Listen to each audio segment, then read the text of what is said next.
আজ আমি কোনো পণ্য বিক্রি করতে আসিনি। আজ আমি আপনার কাছে এসেছি একটি প্রশ্ন নিয়ে।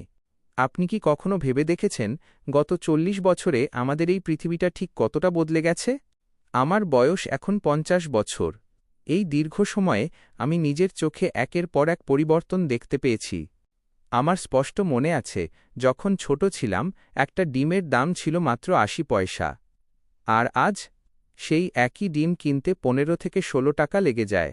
তখন আটার দাম ছিল হাতের নাগালে, আর আজ তা ৫০ থেকে ৫৫ টাকা কেজি।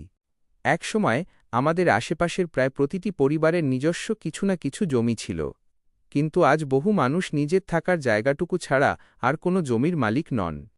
একসময় গ্রামের মানুষ নিজেদের খাবারের একটা বড় অংশ নিজেরাই উৎপাদন করত। আর আজ আমাদের প্রায় সম্পূর্ণ নির্ভর করতে হয় বাজারের ওপর। কিন্তু অদ্ভুত বিষয় হল, মুদ্রার উল্টো পিঠটাও একটু দেখুন। যে ১ জিবি মোবাইল ডেটা কিনতে একসময় আমাদের কয়েকশো টাকা খরচ করতে হতো, আজ সেই ডেটা আমরা পাই প্রায় জলের দামে। তাহলে এর মানেটা কি দাঁড়াল?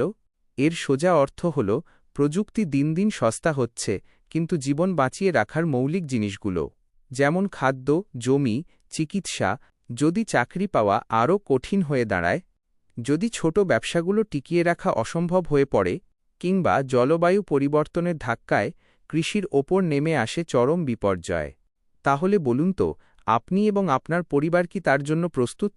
না, আমি আপনাকে ভয় দেখাতে আসিনি। তবে বাস্তবতা থেকে চোখ ফিরিয়ে রাখাও তো কোনো সমাধান নয়। কারণ ইতিহাস আমাদের চিরকাল একটা কথাই শিখিয়ে এসেছে, যে সমাজ সময়ের আগে প্রস্তুতি নেয়, কেবল সেই সমাজই টিকে থাকে। আর যারা মনে করে সময় এলে দেখা যাবে, তারা সবসময় লড়াইয়ে পিছিয়ে পড়ে। এটি কিন্তু নিছক কোনো কোম্পানি নয়। এটি একটি নতুন চিন্তা, একটি সুদূরপ্রসারী প্রস্তুতি, একটি নিরাপদ ভবিষ্যৎ গড়ার আন্তরিক প্রচেষ্টা। আমরা মনে প্রাণে বিশ্বাস করি, আগামী দিনের সবচেয়ে বড় সম্পদ কেবল টাকা পয়সা নয়।